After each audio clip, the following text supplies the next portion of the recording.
نحمده ونصلي ونسلم على رسوله الكريم اما بعد فاعوذ بالله من الشیطان الرجیم بسم اللہ الرحمن الرحیم رب اشرح لي صدری ويسر لي امری واحلل عقدۃ من لسانی يفقهوا قولی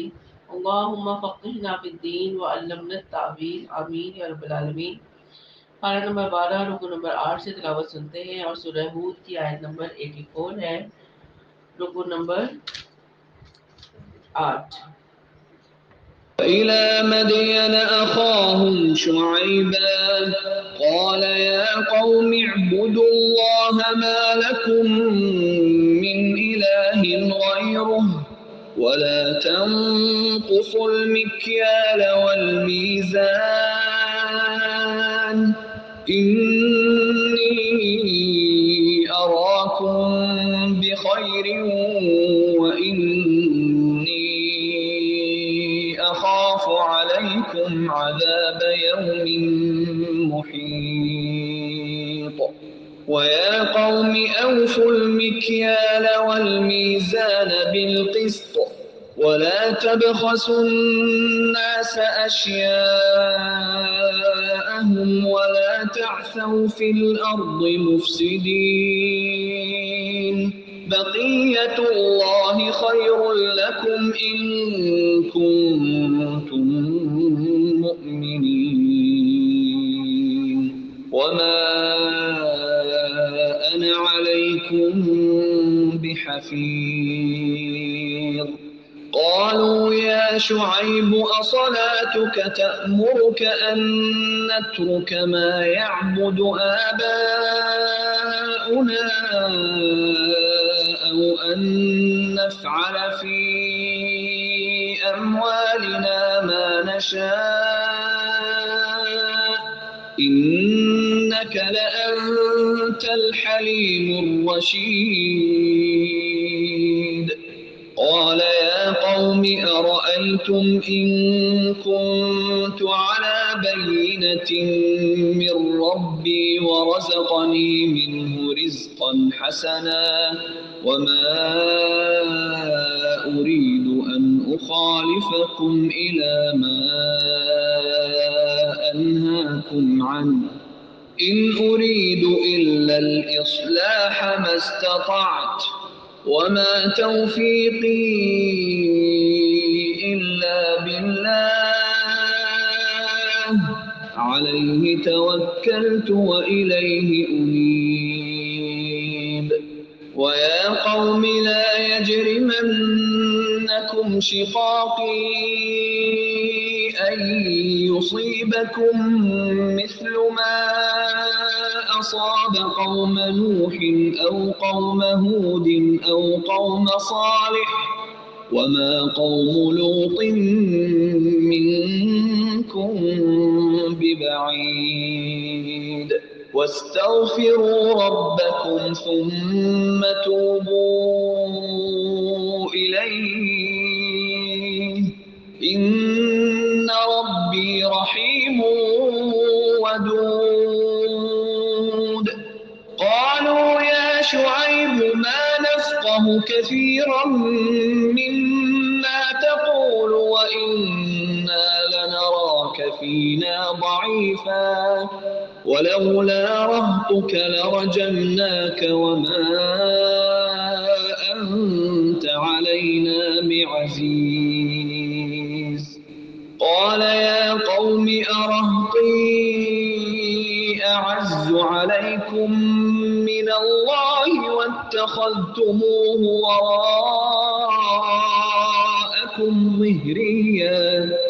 إن ربي بما تعملون محيط ويا قوم اعملوا على مكانتكم إني عامل سوف تعلمون من يأتيه عذاب يخزيه ومن هو كاذب وارتقبوا إني معكم رقيب ولما جاء أمرنا نجينا شعيبا والذين آمنوا معه برحمة منا وأخذت الذين ظلموا الصيحة فأصبحوا في ديارهم جاثمين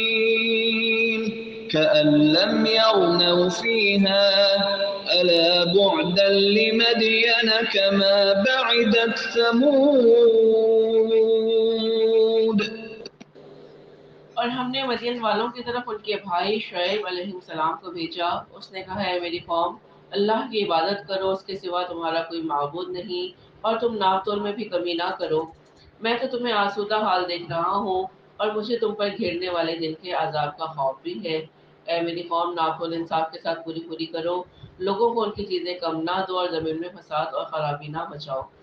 اللہ کا حلال کیا ہوا جو بچ رہے تمہارے لیے بہت ہی بہتر ہے اگر تم ایماندار ہو. یعنی دیانتداری کے ساتھ جو سودا کرنے کے بعد تمہارے پاس بچت ہو جائے وہ چونکہ حلال ہے, اس میں خیر بھی ہے اور برکت بھی ہے. اور میں تم پر کوئی نگہبان نہیں ہوں, یعنی میں تمہیں جو بھی تبلیغ کر رہا ہوں اللہ کے حکم سے کر رہا ہوں. قوم نے جواب دیا کہ اے شعیب کیا تمہاری نماز تمہیں یہی حکم دیتی ہے کہ ہم اپنے باپ دادوں کے معبودوں کو چھوڑ دیں اور اپنے مالوں میں جو کچھ چاہیں اس کا کرنا بھی چھوڑ دیں؟ تو بڑا ہی باوقار اور نیک چلن آدمی ہے. یعنی کہ جو ہمارے آباء و اجداد جن معبودوں کی پوجا کرتے تھے ہم انہیں چھوڑ دیں اور ہم اپنے مال میں جیسے چاہے تصرف کریں, اس میں کسی کو بھی روک ٹوک کرنے کا اختیار حاصل نہیں ہے. شعیب علیہ السلام نے کہا ہے میری قوم دیکھو تو اگر میں اپنے رب کی طرف سے روشن دلیل لیے ہوئے ہوں اور اس نے مجھے اپنے پاس سے بہترین روزی دے رکھی ہے, میرا یہ ارادہ بالکل نہیں کہ تمہارے خلاف کر کے خود اس چیز کی طرف جھک جاؤں جس سے تمہیں روک رہا ہوں. میرا ارادہ تو اپنی طاقت پر اصلاح کرنے ہی کا ہے. میری توفیق اللہ ہی کی مدد سے ہے, اسی پر میں نے بھروسہ کیا اور اسی کی طرف میں رجوع کرتا ہوں. اور اے میری قوم میرے خلاف ضد تمہارے لیے اس بات کا باعث نہ ہو جائے کہ تمہیں بھی وہی معاملہ پیش آ جائے جیسا کہ قوم نوح یا قوم ہود یا قوم صالح کو پیش آ چکا ہے. اور قوم لوط تو تم سے کچھ دور بھی نہیں, یعنی تمہارے اور ان کے حالات کے زمانے میں بہت زیادہ فرق نہیں ہے. اور تم اپنے رب سے استغفار کرو اور اس کی طرف توجہ کرو, یقین مانو کہ میرا رب بڑی مہربانی والا اور بہت محبت کرنے والا ہے. انہوں نے کہا اے شعیب تیری اکثر باتیں تو ہماری سمجھ میں ہی نہیں آتی, ہم تو تجھے اپنے اندر بہت ہی کمزور پاتے ہیں, اور اگر تیرے قبیلے کا خیال نہ ہوتا تو ہم تجھے سنسار کر دیتے. یعنی قبیلے کا خوف ہے ان کو, سرداروں کا خوف ہے, اگر وہ نہ ہوتا تو پھر ہم تمہیں سنسار کر دیتے اور ہم پر تمہارا دباؤ ہے ہی نہیں. حضرت شعیب علیہ السلام نے جواب دیا کہ میری قوم کے لوگوں کیا تمہارے نزدیک میرے قبیلے کے لوگ اللہ سے بھی زیادہ ذی عزت ہے کہ تم نے اسے پسے پوچھ ڈال دیا؟ یعنی ڈرنے کا صحیح حق تو صرف اللہ سے ہے کہ اللہ سارا کل اختیار کا مالک ہے, اس کا ڈر ہونا چاہیے نہ کہ لوگوں کا. یقیناً میرا رب جو کچھ تم کر رہے ہو سب کو گھیرے ہوئے ہے. اے میری قوم کے لوگوں اب تم اپنی جگہ عمل کیے جاؤ, میں بھی عمل کر رہا ہوں. تمہیں ان قریب معلوم ہو جائے گا کہ کس کے پاس وہ عذاب ہوتا ہے جو اسے رسوا کر دے اور کون جھوٹا ہے. تم بھی انتظار کرو, میں بھی تمہارے ساتھ منتظر ہوں. جب ہمارا حکم عذاب آ پہنچا ہم نے شعیب کو اور ان کے ساتھ تمام مومنوں کو اپنی خاص رحمت سے نجات بخشی, اور ظالموں کو سخت چنگھاڑ نے آ پکڑا جس سے وہ اپنے گھروں میں اوندھے پڑے رہ گئے, گویا کہ وہ ان گھروں میں کبھی بسے ہی نہ تھے. آگاہ رہو مدین والوں کے لیے بھی ویسی ہی دوری ہے جیسے دوری ہوئی ثمود کو. وَلَقَدْ أَرْسَلْنَا مُوسَى بِآيَاتِنَا وَسُلْطَانٍ مُبِينٍ إِلَى فِرْعَوْنَ وَمَلَئِهِ فَاتَّبَعُوا أَمْرَ فِرْعَوْنَ وَمَا أَمْرُ فِرْعَوْنَ بِرَشِيدٍ يَقْدُمُ قَوْمَهُ يَوْمَ الْقِيَامَةِ فَأَوْرَدَهُمُ النَّارَ وَبِئْسَ الْوِرْدُ الْمَوْرُودُ وَأُتْبِعُوا فِي هَذِهِ لَعْنَةً وَيَوْمَ الْقِيَامَةِ بِئْسَ الرِّفْدُ الْمَرْفُودُ. ذَلِكَ مِنْ أَنْبَاءِ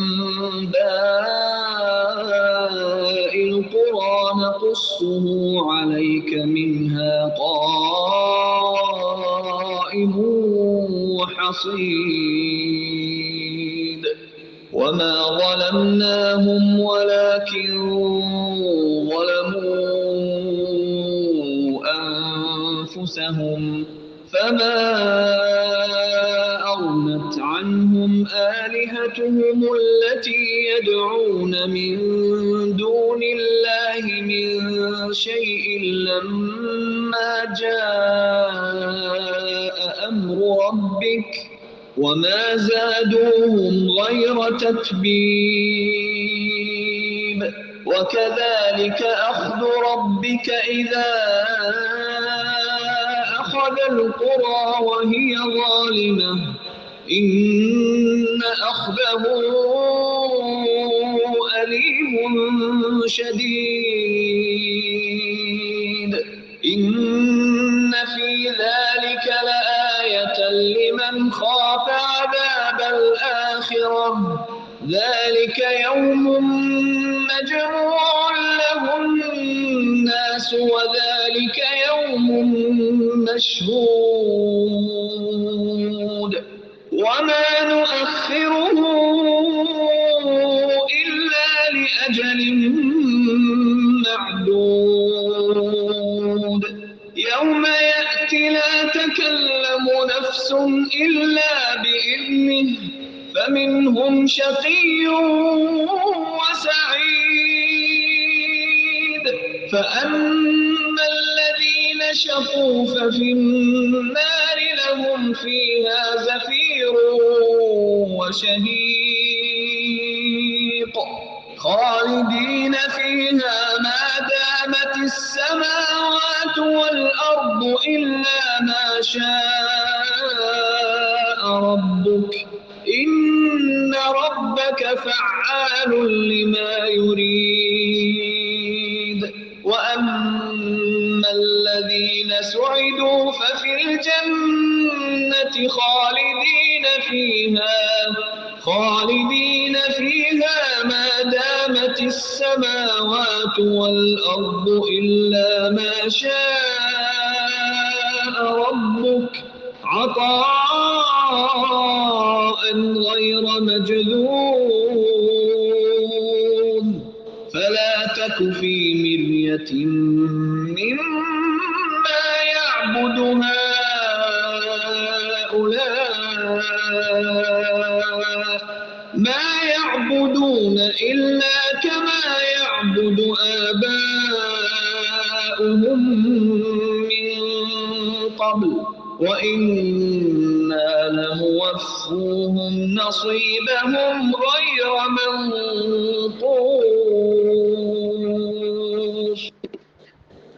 اور یقیناً ہم نے ہی موسیٰ علیہ السلام کو اپنی آیات اور روشن دلیلوں کے ساتھ بھیجا تھا فرعون اور اس کے سرداروں کی طرف پھر بھی ان لوگوں نے فرعون کے احکام کی پیروی کی اور فرعون کا کوئی حکم درست تھا ہی نہیں یعنی اس کے تمام احکامات رشت و ہدایت سے خالی تھے جس کی قوم نے اس کی پیروی کی وہ تو قیامت کے دن اپنی قوم کا پیش رو ہو کر ان سب کو دوزخ میں جا کھڑا کرے گا اور وہ بہت ہی برا گھاٹ ہے جس پر لا کھڑے کیے جائیں گے تو جس طرح دنیا میں فرعون ان کا پیشوا اور رہبر تھا اسی طرح قیامت والے دن بھی یہ آگے ہوگا اور اپنی قوم کو اپنی قیادت میں جہنم میں لے جا کر گرائے گا ان پر تو اس دنیا میں بھی لعنت چپکا دی گئی اور قیامت کے دن بھی برا انعام ہے جو وہ دیا گیا بستیوں کی یہ بعض خبریں جنہیں ہم آپ کے سامنے بیان فرما رہے ہیں ان میں سے بعض تو موجود ہیں اور بعض ختم ہو گئی ہیں یا ان کی فصل کاٹ دی گئی ہے یعنی بعض بستیوں کے کھنڈرات موجود ہیں نشانی کے طور پر اور بعض کا کوئی بھی نشان باقی نہیں رہا اللہ تعالیٰ فرماتے ہیں کہ ہم نے ان پر کوئی ظلم نہیں کیا لیکن خود انہوں نے ہی اپنے آپ پر ظلم کیا اور جب آپ کے رب کا حکم آ گیا تو ان کے معبودوں نے انہیں کوئی فائدہ نہ پہنچایا جنہیں وہ اللہ کے سوا پکارتے تھے بلکہ ان کے معبودوں نے ان کی تباہی و بربادی میں کچھ اضافہ ہی کیا اور آپ کے پروردگار کی پکڑ کا یہی طریقہ ہے کہ جب کہ وہ بستیوں کے رہنے والے ظالموں کو پکڑتا ہے بے شک اس کی پکڑ دکھ دینے والی اور نہایت ہی سخت ہے تو اللہ تعالیٰ ماضی میں بھی اپنے نافرمان لوگوں کو پکڑتا رہا ہے اور قیامت تک اس کا یہی طریقہ رہے گا نبی کریم صلی اللہ علیہ وآلہ وسلم نے فرمایا اللہ تعالیٰ یقیناً ظالم کو مہلت دیتا ہے لیکن جب اس کی گرفت کرتا ہے تو پھر چھوڑتا نہیں پھر نبی کریم صلی اللہ علیہ وآلہ وسلم نے اس آیت کی تلاوت فرمائی یقیناً اس میں ان لوگوں کے لیے نشان عبرت ہے جو قیامت کے عذاب سے ڈرتے ہیں، وہ دن جس میں سب لوگ جمع کیے جائیں گے، اور وہ دن ہے جس میں سب حاضر کیے جائیں گے۔ اسے ہم جو ملتوی کرتے ہیں تو صرف ایک معین مدت تک کے لیے، جس دن وہ آ جائے گی مجال نہ ہوگی کہ اللہ کی اجازت کے بغیر کوئی بات کر سکے۔ سن لو ان میں کوئی بدبخت ہوگا اور کوئی نیک بخت۔ تو گفتگو نہ کرنے سے مراد یہ ہے کہ کسی کو اللہ سے بحث و تکرار کی یا شفاعت کی ہمت نہیں ہوگی، الا یہ کہ وہ اللہ تعالیٰ کو اجازت دے دے۔ طویل حدیث شفاعت میں ہے کہ رسول اللہ صلی اللہ علیہ وآلہ وسلم نے ارشاد فرمایا، اس دن انبیاء کے علاوہ کسی کو گفتگو کی ہمت نہ ہوگی، اور انبیاء کی زبان پر بھی صرف اس دن یہی ہوگا کہ یا اللہ ہمیں بچا لے، یا اللہ ہمیں بچا لے۔ اور لیکن جو بدبخت ہوئے وہ دوزخ میں ہوں گے، وہاں چیخیں گے چلائیں گے، وہ وہیں ہمیشہ رہنے والے ہیں جب تک کہ آسمان و زمین برقرار رہیں، سوائے اس وقت کے جو تمہارا رب چاہے۔ تو یہاں زمین و آسمان کے ذکر سے بعض لوگوں نے یہ سمجھ لیا کہ ان کا جو عذاب ہے کافروں کا وہ دائمی نہیں ہے، کیونکہ جب قیامت قائم ہوگی تو زمین و آسمان بھی ختم ہو جائیں گے، تو شاید سے برزخ کا ہی عذاب جو ہے وہ ہے، جبکہ ایسا نہیں ہے، کیونکہ ہم الحمدللہ پڑھ چکے ہیں کہ جب قیامت قائم ہوگی تو اللہ تعالیٰ نئے سرے سے زمین اور آسمان کو بنائے گا، تو پھر نئی تکمیل ہوگی اس کے بعد پھر کسی کو زوال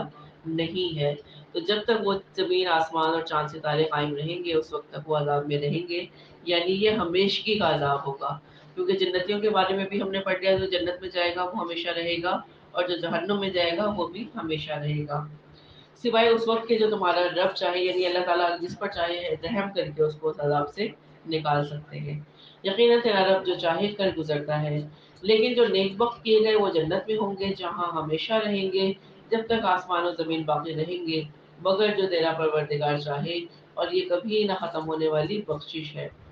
اس لیے آپ ان چیزوں سے شک و شبہ میں نہ رہیں جنہیں وہ لوگ پوج رہے ہیں، ان کی پوجا تو اس طرح ہے جس طرح ان کے باپ دادوں کی اس سے پہلے تھی، ہم ان سب کو ان کا پورا پورا حصہ بغیر کسی کمی کے دینے والے ہیں۔ وَلَقَدْ آتَيْنَا مُوسَى الْكِتَابَ فَاخْتُلِفَ فِيهِ وَلَوْلَا كَلِمَةٌ سَبَقَتْ مِنْ رَبِّكَ لَقُضِيَ بَيْنَهُمْ وَإِنَّهُمْ لَفِي شَكٍّ مِّنْهُ مُرِيبٍ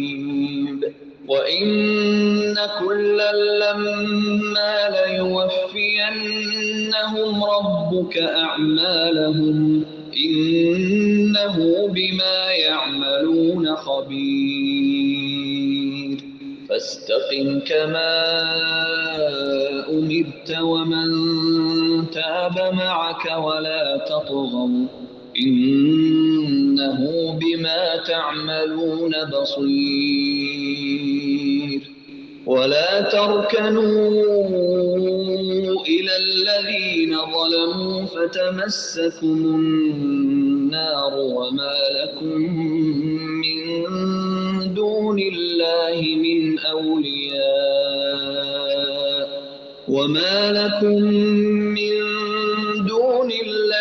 مِنْ أَوْلِيَاءَ ثُمَّ لَا تُنصَرُونَ وَأَقِمِ الصَّلَاةَ طَرَفَيِ النَّهَارِ وَزُلَفًا مِّنَ اللَّيْلِ إِنَّ الْحَسَنَاتِ يُذْهِبْنَ السَّيِّئَاتِ ذَلِكَ ذِكْرَىٰ لِلذَّاكِرِينَ وَاصْبِرْ فَإِنَّ اللَّهَ لَا يُضِيعُ أَجْرَ الْمُحْسِنِينَ فَلَوْلَا كَانَ مِنَ الْقُرُونِ مِن قَبْلِكُمْ أُولُو بَقِيَّةٍ يَنْهَوْنَ عَنِ الْفَسَادِ فِي الْأَرْضِ إِلَّا قَلِيلًا مِّمَّنْ أَنجَيْنَا مِنْهُمْ وَاتَّبَعَ الَّذِينَ ظَلَمُوا مَا أُتْرِفُوا فِيهِ وَكَانُوا مُجْرِمِينَ وَمَا كَانَ رَبُّكَ لِيُهْلِكَ الْقُرَىٰ بِظُلْمٍ وَأَهْلُهَا مُصْلِحُونَ وَلَوْ شَاءَ رَبُّكَ ربك لجعل الناس أمة واحدة ولا يزالون مختلفين إلا من رحم ربك ولذلك خلقهم وتمت كلمة ربك لأملأن جهنم من الجنة والناس أجمعين وكلا نقص عليك من أنباء الرسل ما نثبت به فؤادك وجاءك في هذه الحق وموعظة وذكرى للمؤمنين وقل للذين لا يؤمنون اعملوا على مكانتكم إنا عاملون وانتظروا إنا منتظرون ولله غيب السماوات والأرض وإليه يرجع الأمر كله فاعبده وتوكل عليه وما ربك بغافل عما تعملون.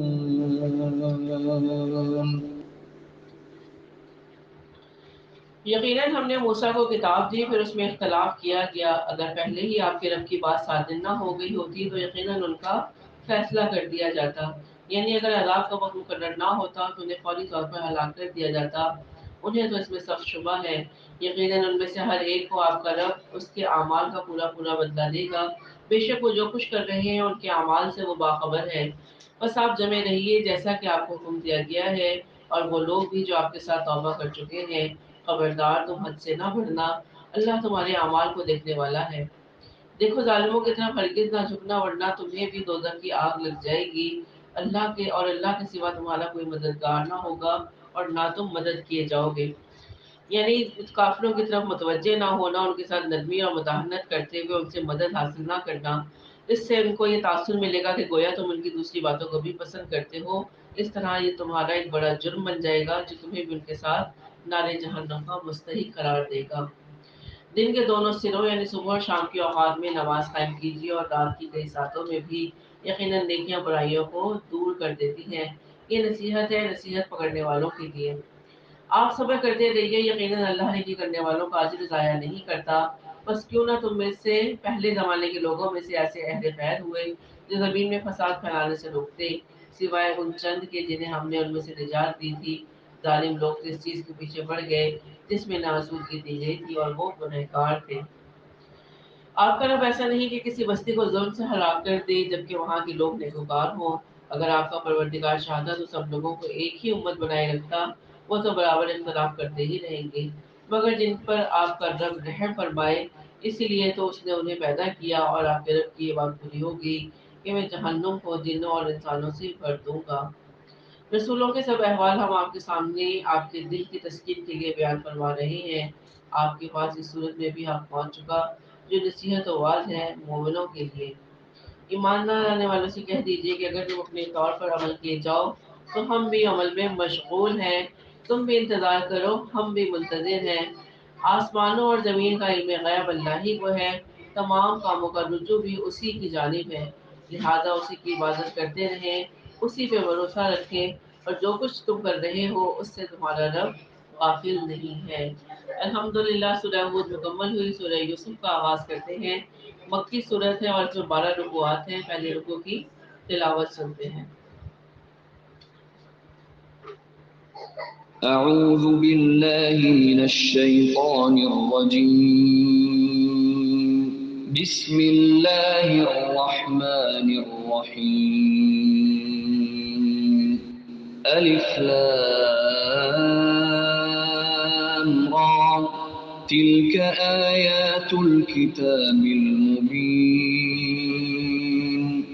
إنا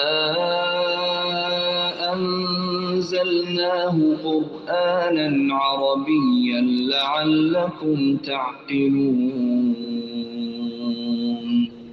نحن نقص عليك أحسن القصص بما أوحينا إليك هذا القرآن وإن كنت من قبله لمن الغافلين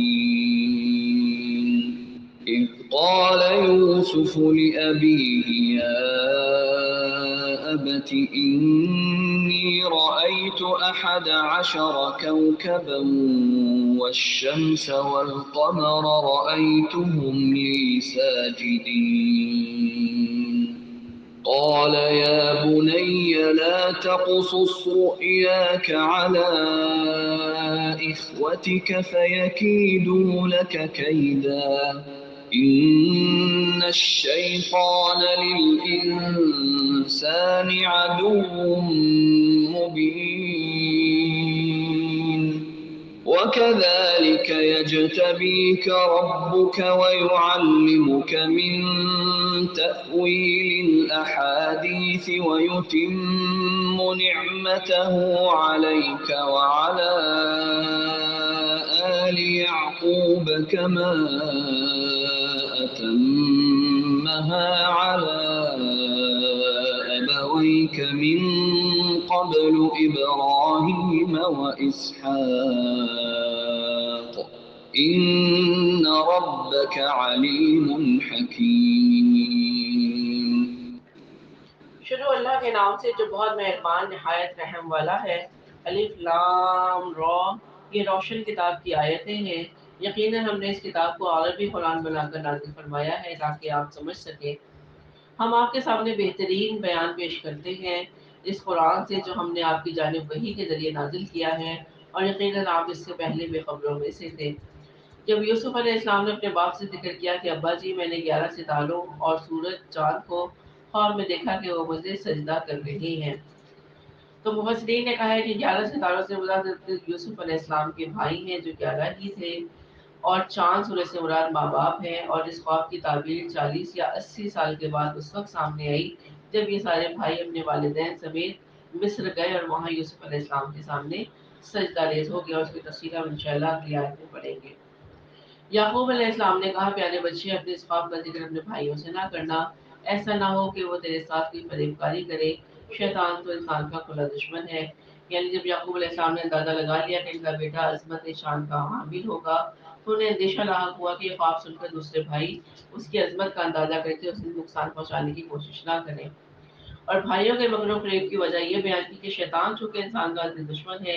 اس لیے وہ انسانوں کو بہکانے، گمراہ کرنے اور انہیں حسد و بغض میں مبتلا کرنے میں ہر وقت خوشاں اور طاق میں رہتا ہے۔ چنانچہ یہ شیطان کے لیے بڑا ہی اچھا موقع ہوگا کہ وہ یوسف کے خلاف بھائیوں کے دل میں بغض پیدا کر دے۔ وَكَذَلِكَ يَجْتَبِيكَ رَبُّكَ، اور اسی طرح آپ کا پروردگار آپ کو برگزیدہ کرے گا اور آپ کو معاملہ فہمی یا خوابوں کی تعبیر بھی سکھائے گا اور اپنی نعمت بھرپور عطا فرمائے گا، اور یعقوب کے گھر والوں کو بھی، جیسا کہ اس نے اس سے پہلے تیرے دادا اور پردادا ابراہیم اور اسحاق کو بھی اپنی بھرپور نعمت دی۔ یقیناً آپ کا رب بہت بڑے علم والا اور زبردست حکمت والا ہے۔ لقد كان في يوسف وإخوته آيات للسائلين إذ قالوا ليوسف وأخوه أحب إلى أبينا منا ونحن عصبة إن أبانا لفي ضلال مبين اقتلوا يوسف أو اطرحوه أرضا يخل لكم وجه أبيكم وتكونوا من بعده قوما صالحين قال قائل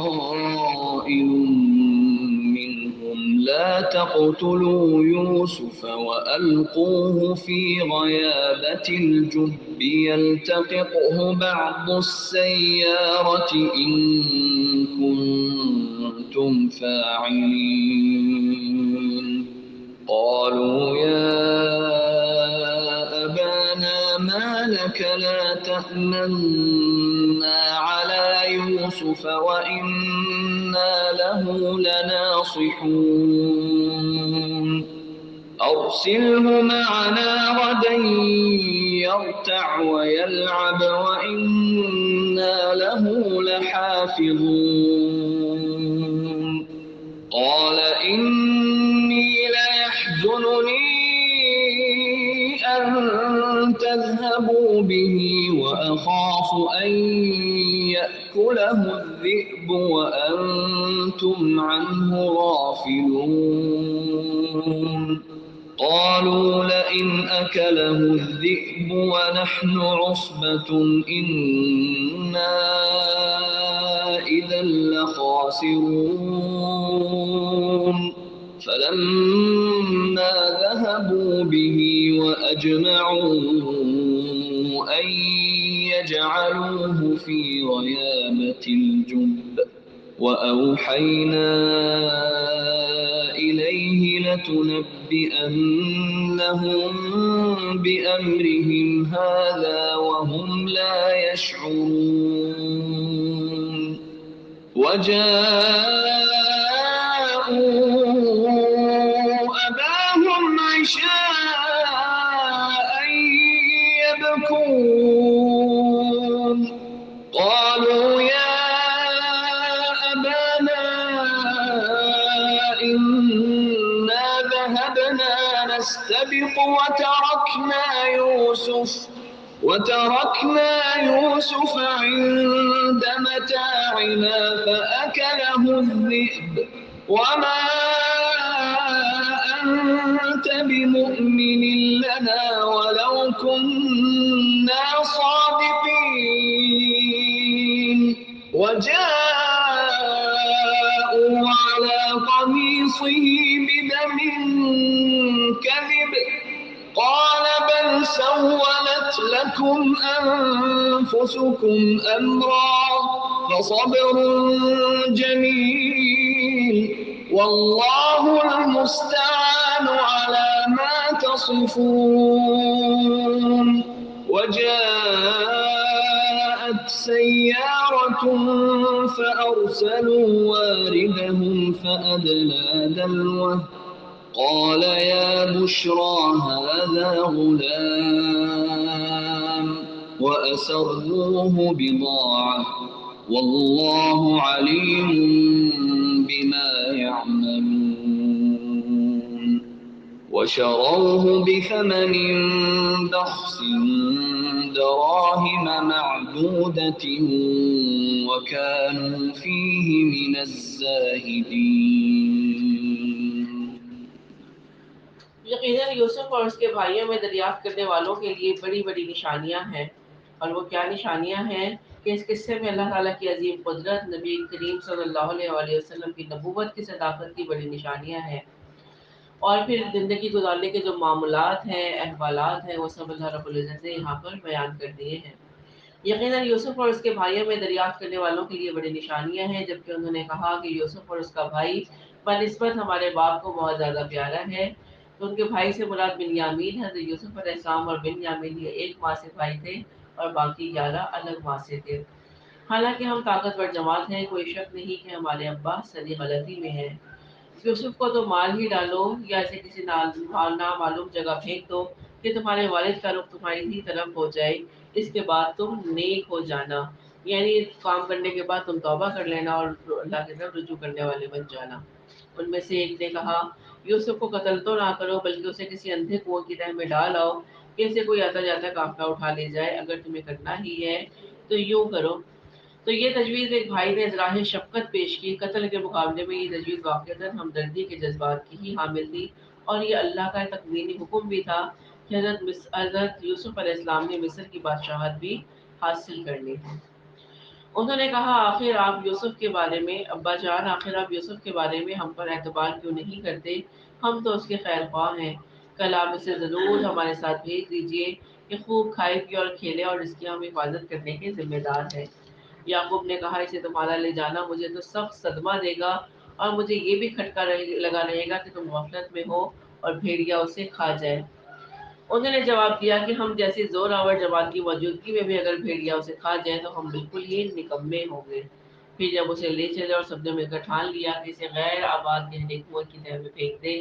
ہم نے اس یوسف کی طرف وحی کی کہ یقیناً وہ وقت آ رہا ہے کہ تو انہیں اس معجزے کی خبر اس حال میں دے گا کہ وہ جانتے ہی نہ ہوں گے۔ تو قرآن کریم میں یہ واقعہ نہایت اختصار کے ساتھ بیان کیا ہے۔ مطلب یہ ہے کہ جب وہ اپنے سوچے سمجھے منصوبے کے تحت انہوں نے یوسف علیہ السلام کو کنویں میں پھینک دیا تو اللہ تعالیٰ نے حضرت یوسف علیہ السلام کی تسلی اور حوصلے کے لیے وحی کی کہ گھبرانے کی ضرورت نہیں، ہم آپ کی نہ صرف عبادت کریں گے بلکہ آپ کو ایسے بلند مقام پر فائز کریں گے کہ یہ بھائی اپنی حاجت دے کر آپ کی خدمت میں حاضر ہوں گے اور پھر آپ انہیں بتائیں گے کہ تم نے اپنے ایک بھائی کے ساتھ اس طرح کا سنگ دلانہ معاملہ کیا تھا، جسے سن کر وہ حیران اور پشیمان ہو جائیں گے۔ یوسف علیہ السلام اس وقت اگرچہ بچے تھے، لیکن جب بچے نبوت پر سرفراز ہونے والے ہوں ان پر بچپن میں بھی وہی آ جاتی ہے، جیسے کہ حضرت عیسیٰ اور یحییٰ علیہ السلام وغیرہ پر آئی تھی۔ تو اللہ تعالیٰ نے انہیں وحی کے ذریعے سے تسلی دی اور عشاء کے وقت وہ سب اپنے باپ کے پاس روتے ہوئے پہنچے اور کہنے لگے، ابا جی ہم تو آپس میں دوڑ میں لگ گئے اور یوسف کو ہم نے اسباب کے پاس چھوڑا، بس اسے ایک بھیڑیا کھا گیا۔ آپ تو ہماری بات نہیں مانیں گے، گو کہ ہم بالکل سچے ہی کیوں نہ ہوں۔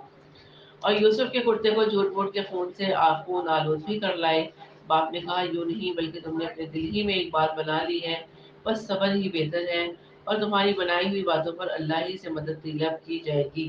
تو کہا جاتا ہے کہ ایک بکری کا بچہ ذبح کر کے اس کا خون انہوں نے کرتے پہ لگا دیا اور یہ ثابت کرنے کی کوشش کی کہ ان کو کسی بھیڑیے نے کھا لیا۔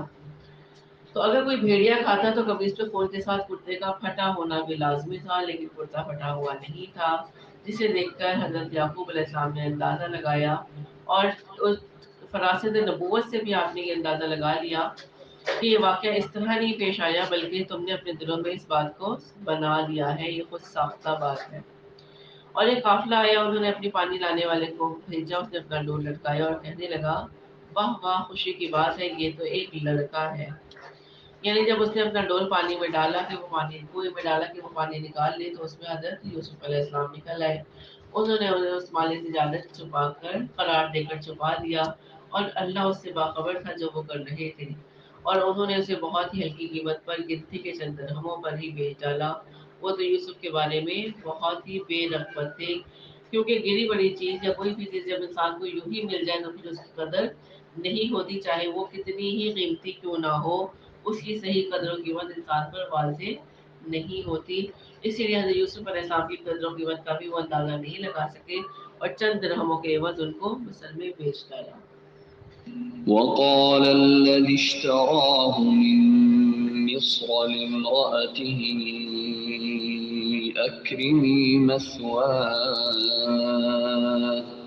أكرمي مثواه عسى أن ينفعنا أو نتخذه ولدا وكذلك مكنا ليوسف في الأرض ولنعلمه من تأويل الأحاديث والله غالب على أمره ولكن أكثر الناس لا يعلمون ولما بلغ أشده آتيناه حكما وعلما وكذلك نجزي المحسنين وراودته التي هو في بيتها عن نفسه وغلقت الأبواب وقالت هيت لك قال معاذ الله إنه ربي أحسن مثواي إنه لا يفلح الظالمون ولقد همت به وهم بها لولا أن رأى برهان ربه كذلك لنصرف عنه السوء والفحشاء إنه من عبادنا المخلصين واستبق الباب وقدت قميصه من دبر وألف يا سيدها لدى الباب قالت ما جزاء من أراد بأهلك سوءا إلا أن يسجن أو عذاب أليم قال هي راودتني عن نفسي وشهد شاهد من أهلها إن كان قميصه قد من قبل فصدقت وهو من الكاذبين وإن كان قميصه قد من دبر فكذبت وهو من الصادقين فلما رأى قميصه قد من دبر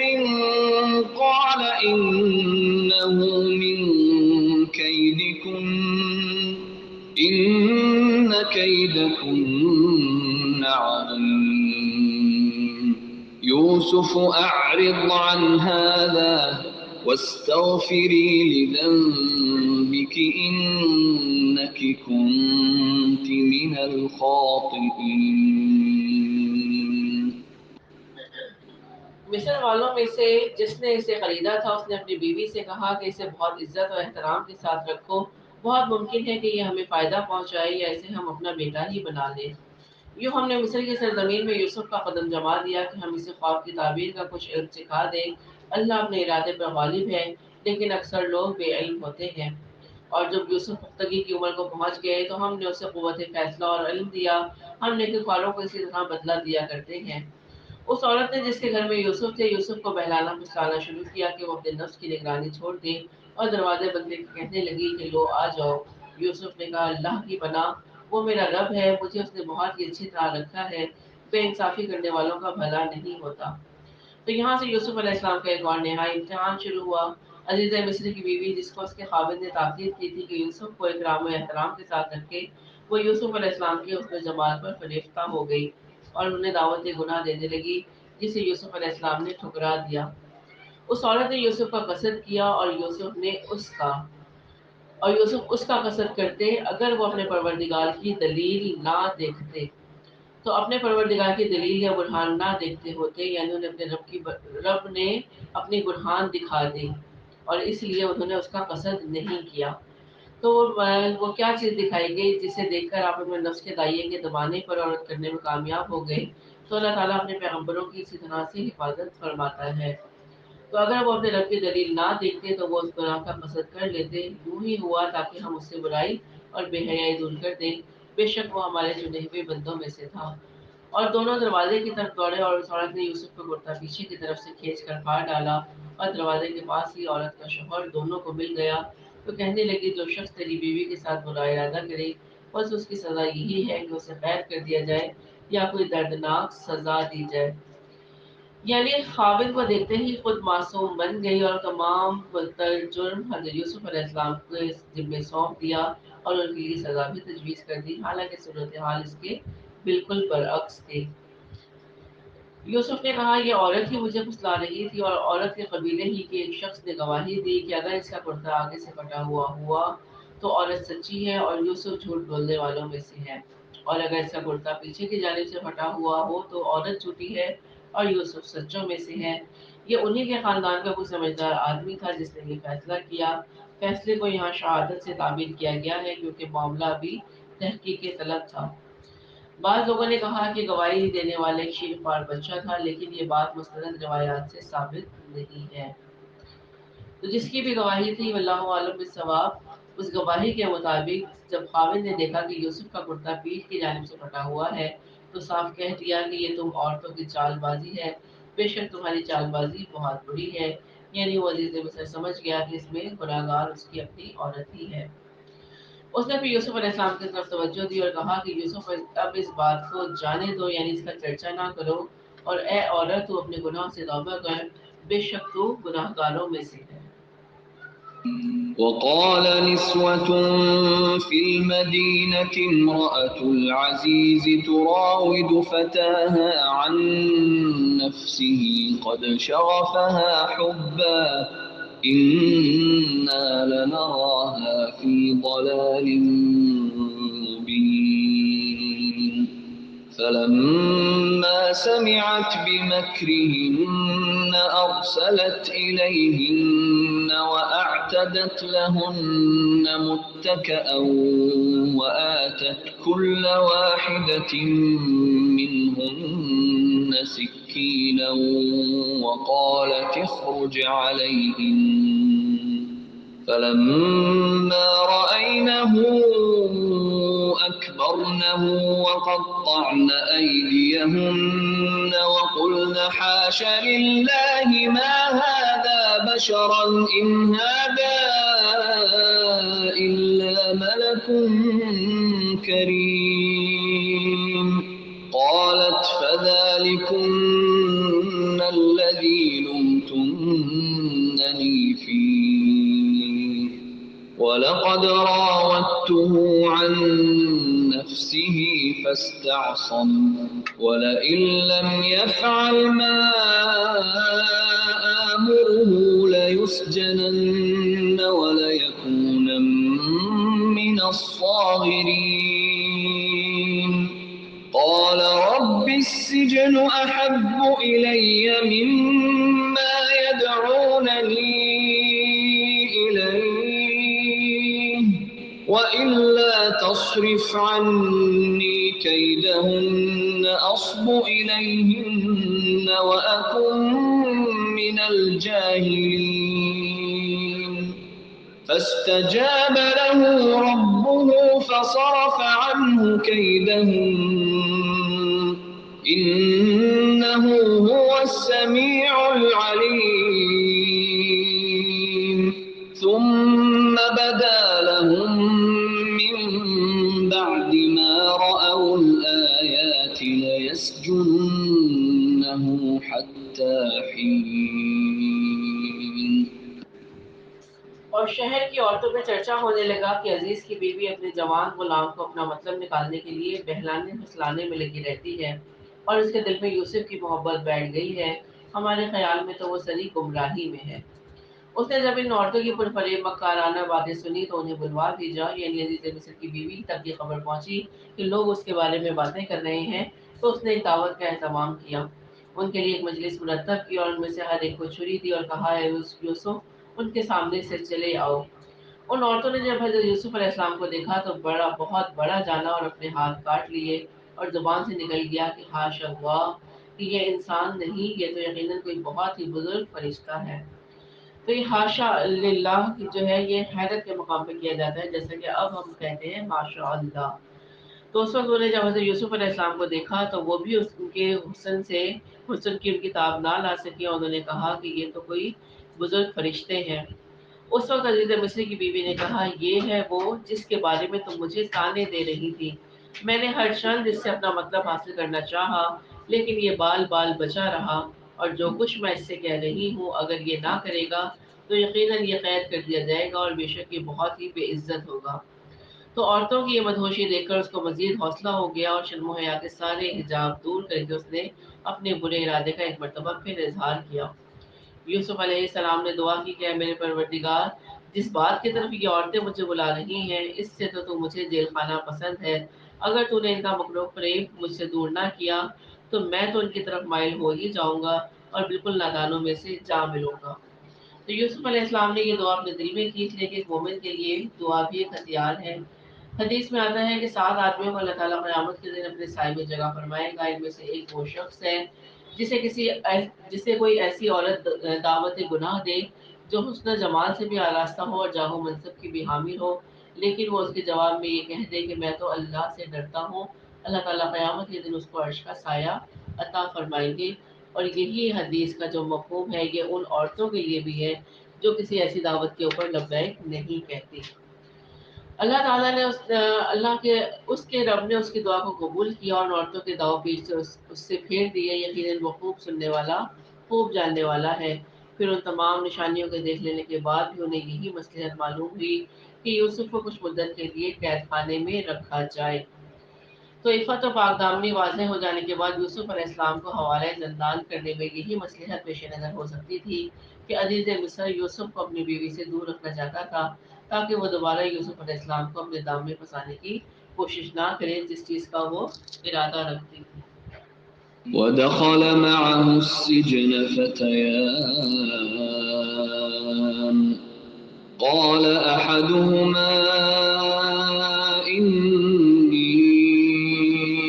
أراني أعصر خمرا وقال الآخر إني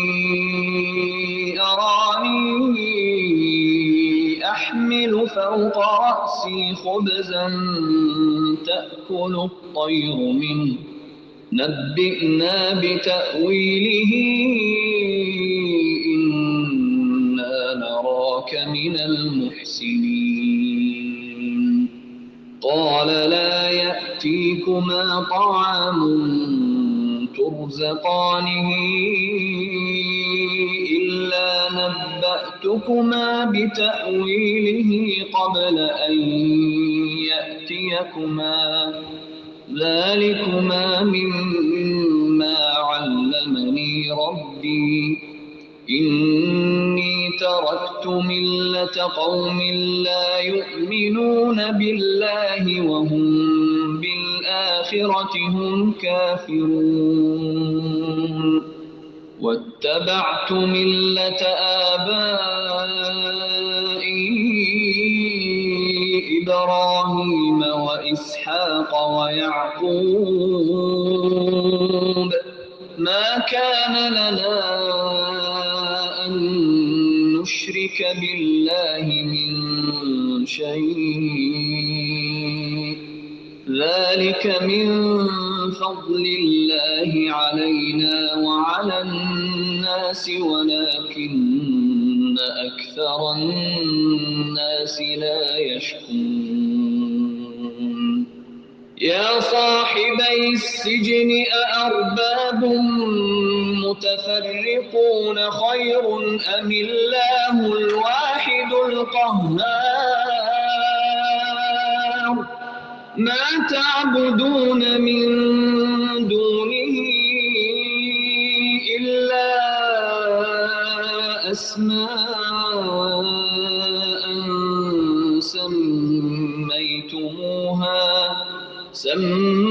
سميتموها أنتم وآباؤكم ما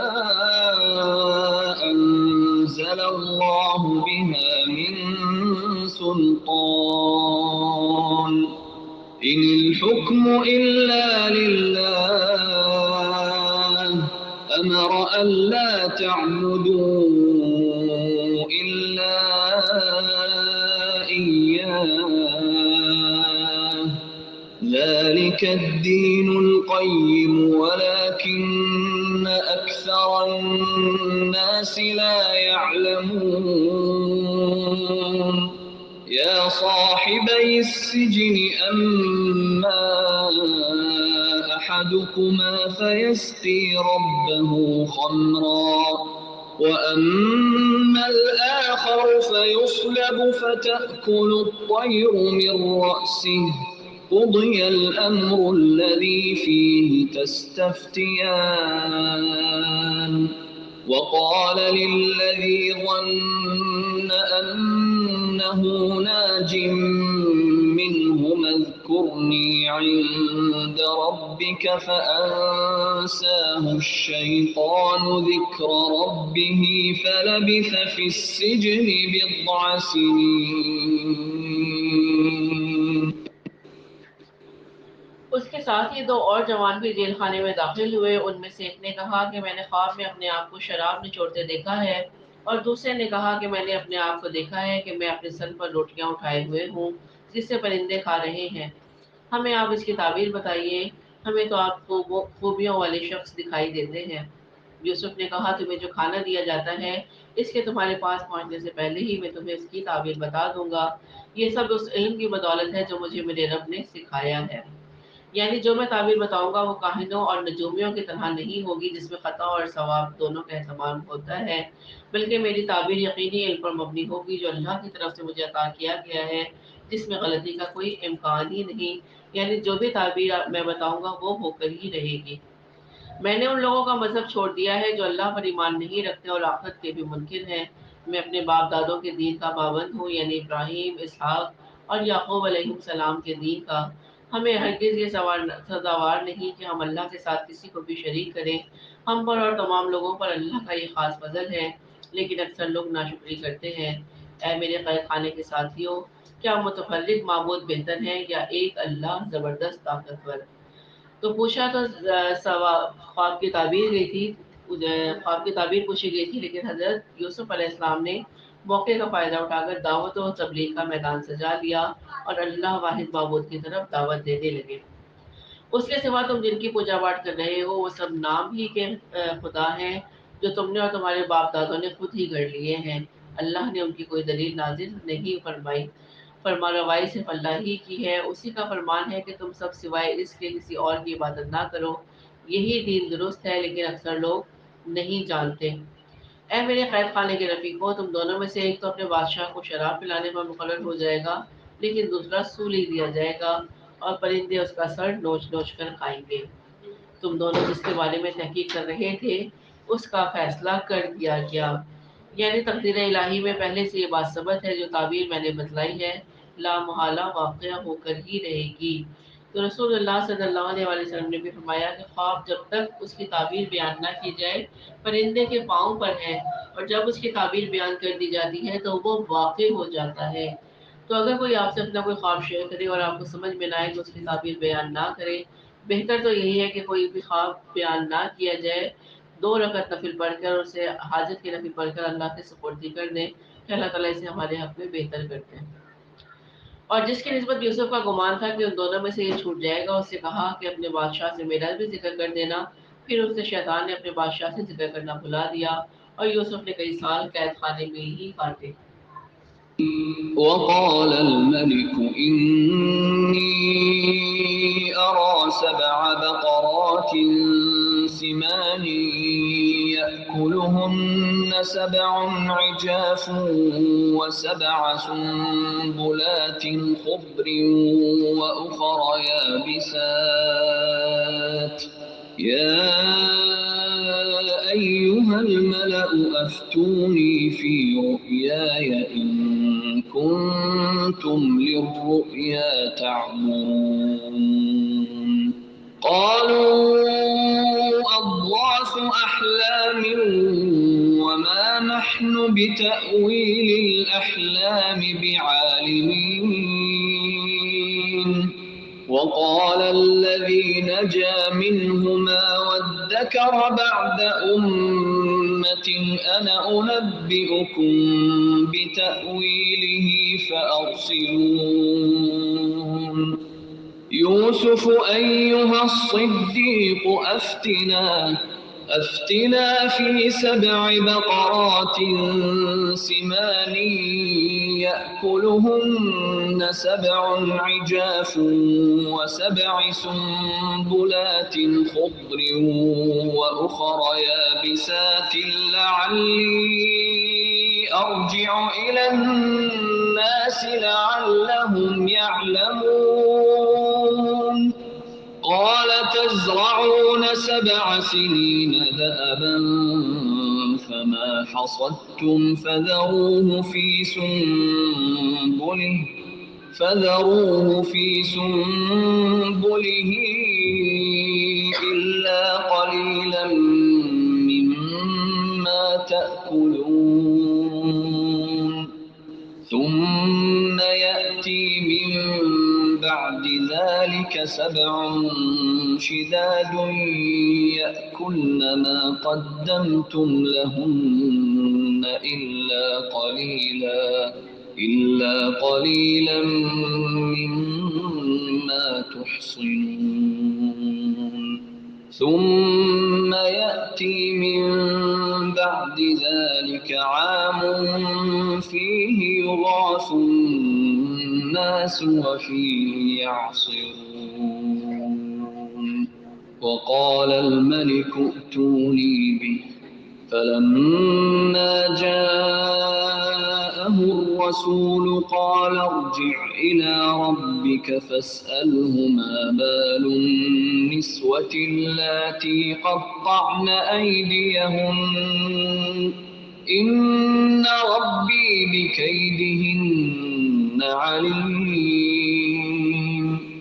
قال ما خطبكن إذ راوتن يوسف عن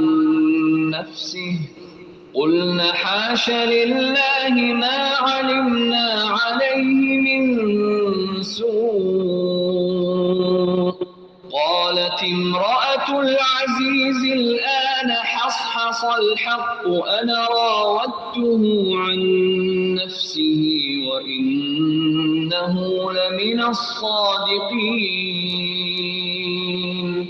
ذلك ليعلم أني لم أخنه بالغيب وأن الله لا يهدي كيد الخائنين.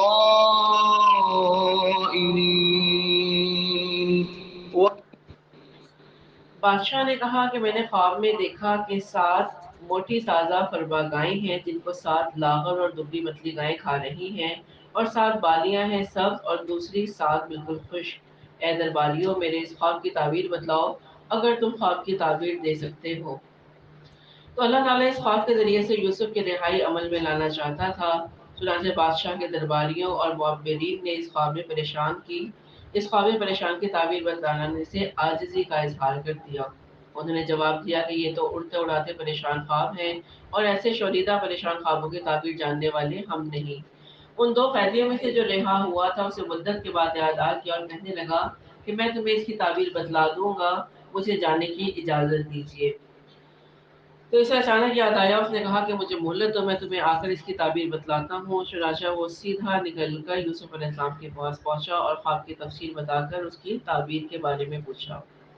جب وہ یوسف علیہ السلام سے ملا تو اس نے کہا, اے یوسف آپ بہت بڑے سچے, آپ ہمیں اس خواب کی تعبیر بتائیے کہ 7 موٹی تازہ گائیں ہیں جنہیں 7 دبلی پتلی گائیں کھا رہی ہیں اور 7 بالکل سبز پوشے ہیں اور ساتھ ہی دوسرے بھی بالکل خشک ہیں, تاکہ میں واپس جا کر ان لوگوں سے کہوں تاکہ وہ سب جان لیں.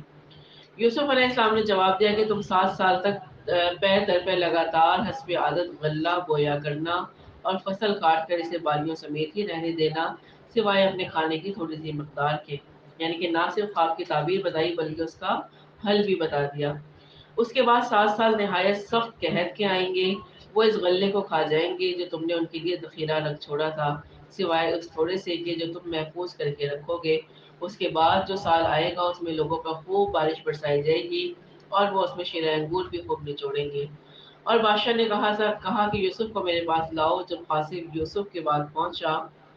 تو انہوں نے کہا اپنے بادشاہ کے پاس واپس جاؤ اور ان سے پوچھ کہ ان عورتوں کا حقیقی واقعہ کیا ہے جنہوں نے اپنے ہاتھ کاٹ لیے تھے. ان کے ہیلے کو صحیح طور پر جاننے والا میرا پروردگار ہی ہے. تو یوسف علیہ السلام نے جب دیکھا کہ بادشاہ اب مائل با کرم ہے تو انہوں نے اس طرح محض عنایت شاہی سے جیل سے نکلنے کو پسند نہیں فرمایا, بلکہ اپنے کردار کی رفت اور پاک دامنی کے اس بات کو ترجیح دی تاکہ دنیا کے سامنے آپ کے کردار کا حسن اور اس کی بلندی واضح ہو جائے. کیونکہ دائی اللہ کے لیے یہ عفت و پاک دامنی اور رفت و کردار بہت ضروری ہے. آپ چاہتے تو یوں بھی نکل سکتے تھے, لیکن اپنے کردار کی تصدیق چاہیے. بادشاہ نے ان عورتوں کو بلا پوچھا اور پوچھا, ہے عورتوں اس وقت کا صحیح واقعہ کیا ہے جب تم داؤ فریب کر کے یوسف کو اس کی دلی منشا سے بہکانا چاہتی تھی؟ انہوں نے صاف جواب دیا کہ معاذ اللہ, ہم نے یوسف میں کوئی برائی نہیں پائی. تو یہ وہ عورتیں تھیں جنہوں نے ضیافت میں آ کر اپنے ہاتھ کاٹ لیے تھے. ان سے گواہی لی گئی. پھر عزیز کی بیوی بھی بول اٹھی کہ اب تو حق سچ واضح ہو گیا, میں نے ہی اسے ورغلایا تھا اس کے جی سے اور یقیناً وہ سچوں میں سے ہے. یعنی اب میراث العزیز کے لیے بھی یہ اعتراف کیے بغیر چارہ نہیں رہا کہ یوسف بے قصور ہے, یہ پیش دستی میری طرف سے ہی ہوئی تھی. اس طرح اس فرشتہ صرف انسان کا اس لغزش سے کوئی تعلق نہیں، یقیناً وہ سچوں میں سے ہے۔ یوسف نے کہا یہ اس واسطے کہ عزیز جان لے کہ میں نے اس کی پیٹھ پیچھے اس کی خیانت نہیں کی۔ تو سب سے پہلے کیا چاہا کہ عزیز مصر کی بیوی تھی اور بچپن میں ہی انہوں نے اس کو خرید لیا تھا، تو وہ کیا چاہتے تھے کہ اس عزیز تک بھی یہ بات ثابت ہو جائے کہ میں نے اس کی امانت میں خیانت نہیں کی، اور یہ بھی واضح ہو جائے کہ اللہ دغا بازوں کے ہتھ کنڈے چلنے نہیں دیتا۔ تو اللہ تعالیٰ دغا بازوں کو ان کے مکر و فریب میں ہمیشہ کے لیے کامیاب نہیں ہونے دیتا، بلکہ ان کا اثر صرف محدود اور عارضی ہوتا ہے، بالآخر جیت حق اور اہل حق کی ہی ہوتی ہے۔ تو دنیا میں بھی کیسے بھی حالات آ جائیں، انسان اگر سچائی کا دامن تھامے رہے اور اللہ پر یقین رکھے اور اس بات کی تصدیق رکھے کہ اللہ ہی سب سے بڑا مددگار ہے، وہ حق کو حق اور باطل کو باطل کر کے دکھانے والا ہے، تو انسان پہ کیسے بھی مصائب و پریشانیاں آئیں، اس پر کیسے بھی الزامات لگے، ایک دن وہ ضرور سرخرو ہوتا ہے۔ تو ہم نے یہ سیکھا آج سورہ یوسف کے اس حصے سے، انشاءاللہ تعالیٰ اس کا بقیہ حصہ ہم کل کریں گے۔ وآخر دعوانا الحمدللہ رب العالمین، سبحان ربک رب العزت عما یصفون وسلام علی المرسلین والحمد للہ رب العالمین۔ ربنا تقبل منا انک انت السمیع العلیم وتب علینا انک انت التواب الرحیم، آمین یا رب العالمین۔ السلام علیکم ورحمۃ اللہ وبرکاتہ۔